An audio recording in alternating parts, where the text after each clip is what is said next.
সামনে যে ভিউটা দেখছেন এটা সারা জীবন কিন্তু খোলা থাকবে, বিকজ 8th ফ্লোরের সেম ফ্ল্যাট আমি একটা বিক্রি করেছিলাম। আর এই ভিউটা এই জন্য খোলা থাকবে কেন, এখানে একটা স্কুল আছে। আর এটা হচ্ছে কিন্তু আপনার ইউনিমার্ক স্প্রিংফিল্ড প্রজেক্টের ব্যাপারে আপনারা জানেন অনেকজন, আর কিছু নেগেটিভ কমেন্টও করেছিলেন কি মেনটেনেন্স নাই, কিন্তু এখন আস্তে আস্তে করে কিন্তু এই সব জিনিসগুলো চেঞ্জ হচ্ছে। সামনে হচ্ছে সেন্ট জন স্কুল, নিউ টাউন। তো আমরা ব্যালকনিতে দাঁড়িয়ে আছি, ভিডিওটা এবার বিগনিং থেকে স্টার্ট করছি।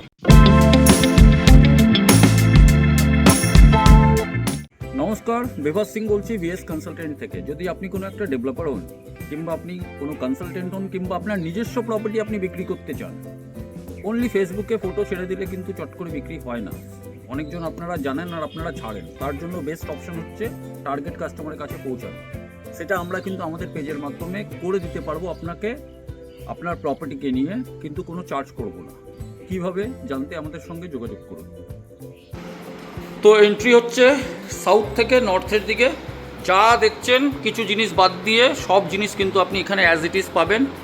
আর এটা কিন্তু ফার্নিশডই আপনি বলতে পারবেন, টিভিটাও সঙ্গে থাকছে, টিভি ক্যাবিনেট এখানে করা হয়েছে। এটা হচ্ছে কিন্তু লিভিং কাম ডাইনিং এরিয়া। ব্যালকনিটা একটু আগে আপনাকে দেখিয়েছিলাম। এখানে হচ্ছে কিন্তু আপনার ডাইনিং সেট আপ করে রাখা হয়েছে, তার সঙ্গে এখানে কিন্তু ক্রকারি রাখার জন্য কিন্তু সেট আপ করা আছে, তার সঙ্গে এখানেও কিন্তু কিছু উডেন টেক্সচারের কাজ করানো আছে। আর এখানে হচ্ছে কিন্তু একটা ওয়াশ বেসিন। এই অ্যাঙ্গেল থেকে যদি আমি দেখাই তাহলে আপনি বুঝতে পারবেন ফ্ল্যাটটা কিন্তু 1295 স্কোয়ার ফিটের হিসাবে কতটা বড়। সোফাগুলো থাকবে, সোফাগুলো অ্যাজ ইট ইজ উনি রাখবেন, কিন্তু কিছু কিছু জিনিস এখান থেকে রিমুভ হবে। সেটা কী কী হবে সেটা আমরা শেষের দিকে বলবো। এরপরে যদি আমরা চলে আসি এই দিকে, তাহলে এখানে হচ্ছে কিন্তু কিচেন। আচ্ছা, কিচেনের আমি ডিরেকশনটা বলে দিই। কিচেনটা হচ্ছে কিন্তু সাউথ ইস্টের দিকে কিচেন হচ্ছে, পুরো মডিউলার কিন্তু এখানে করা হচ্ছে। নতুন করে আপনাকে এখানে কিচ্ছু করতে হবে না, সমস্ত জিনিসের সেট আপ এখানে উনি করে রেখেছেন। তো নতুন করে আপনাকে এখানে কোনো কিছু করতে হবে না। ফ্রিজটা কিন্তু উনি নিয়ে যাবেন, তো ফ্রিজটা এটা পার্ট না। তারপর আমরা যদি এদিকে চলে আসি, তাহলে এখানে হচ্ছে একটা বেডরুম। যে ভিউটা ব্যালকনি থেকে পেয়েছিলেন সেম ভিউটা কিন্তু আপনি এখান থেকেও পাবেন, এই উইন্ডো থেকে পাবেন। এখানে কিন্তু খালি স্টাডি টেবিলটা উনি নিয়ে যাবেন, বাকি সব কিছু থাকবে। আগে ভিউটা দেখে নিন। এই স্টাডি টেবিলটা নিয়ে যাবেন। এখানে কিন্তু একটা ছোট্ট করে লাইব্রেরি টাইপের উনি করে রেখেছেন। কিং সাইজ বেড এখানে দেওয়া আছে, তার সঙ্গে আপনি দেখুন এখানে ওয়ার্ড্রপ করা আছে, এসিগুলো থাকছে, তার সঙ্গে এখানে ফল সিলিংও করা আছে। ডাইমেনশনটায় একটু পরে আসছি। এখানে একটা কমন টয়লেট, সেটা আমি আপনাকে পরে দেখাচ্ছি। এরপরে যদি এদিকে চলে আসি, তাহলে এখানে হচ্ছে আরেকটা বেডরুম। এটা হচ্ছে বেডরুমটা কিন্তু সাউথের দিকে হবে। আর এখানে উনি একটা ছোট্ট করে ঠাকুর ঘর করে রেখেছেন। আর এই দিকে এই আলমারিটা উনি নিয়ে যাবেন। বাকি এখানে কিন্তু ফল সিলিং নাই, কিন্তু একটা মন্দির করে রাখা হয়েছে খুব ভালোভাবে। আর এখানে কিন্তু একটা নতুন প্রজেক্ট চলছে দ্য প্লাভ্যা বলে, ডিটিসি অ্যান্ড সোম গ্রুপের। আর এটা হচ্ছে কিন্তু সাউথ। তো সাউথটা সামান্য কিন্তু খোলা থাকছে আপনার, এখন আমি হাওয়া পাচ্ছি, তো সামান্য একটু খোলা থাকছে। আর এই দিকে হচ্ছে কিন্তু আপনার ডিরেকশনটা ইস্টের দিকে হচ্ছে। এরপরে যদি আমরা এই দিকে চলে আসি, তাহলে এখানে হচ্ছে আরেকটা বেডরুম। এটা কিন্তু নর্থ ইস্টে হবে, যথেষ্ট বড় বেডরুম হচ্ছে। তার সঙ্গে এখানে ওয়ার্ড্রপের প্রভিশন করা আছে, এটা মাস্টার বেডরুম হবে। এই ডিরেকশনটা হচ্ছে আপনার ইস্ট, যেটা কিন্তু অনেকটা খোলা থাকবে। ওয়ার্ড্রপ এখানে করা আছে। আর এই দিকে হচ্ছে কিন্তু আপনার অ্যাটাচ টয়লেট।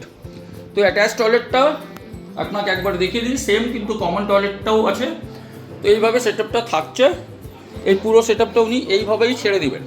তো এবার আমরা যদি ডাইমেনশনের কথা বলি, তো সোজা আপনাকে বিগনিং থেকে ডাইমেনশনটা একবার বলে দিই, তাও এখান থেকে বলে দিচ্ছি আমি। এই বেডরুমটা যদি বলি 1 2 3 4 5, এটা 11 বাই 1 2 3 4 5 10.5, মানে 11 বাই 10.5 এই বেডরুম ভালো করে অকুপাইড করা হয়েছে। এদিকে হচ্ছে আপনার টয়লেট, টয়লেটের সাইজটা বললাম না।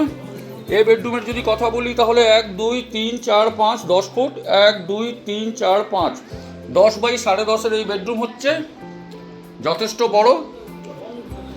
এই দিকে যদি চলে আসি, এই বেডরুমের যদি ডাইমেনশন বলি 1 2 3 4 5 6, এটা প্রায় 12 ফুট বাই 1 2 3 4 5 11, 12 বাই 11। এটা কিন্তু আপনার একটা বেডরুম হচ্ছে। তিনটে বেডরুম আপনাকে দেখিয়ে দিলাম। এটা হচ্ছে আপনার করিডোর স্পেস, এটা হচ্ছে কিন্তু কিচেন। কিচেনটা হচ্ছে 1 2 3 4 5, প্রায় 10 বাই এটা 6-এর কাছাকাছি কিচেনটা হবে। আর এটা হচ্ছে কিন্তু লিভিং অ্যান্ড ডাইনিং, যেটা সব থেকে বড়। 1 2 3 4 5 6 7 8 9 10 11, প্রায় 22 ফুট বাই 1 2 3 4 5, 22 বাই 10। তো সমস্ত যে সেটআপগুলো আছে সেগুলো অ্যাজ ইট ইজই এখানে থাকছে। কিছু জিনিস উনি বাদ মানে নিয়ে যাবেন। পার্কিং নিয়ে প্রাইস হচ্ছে আপনার 85 লাখ।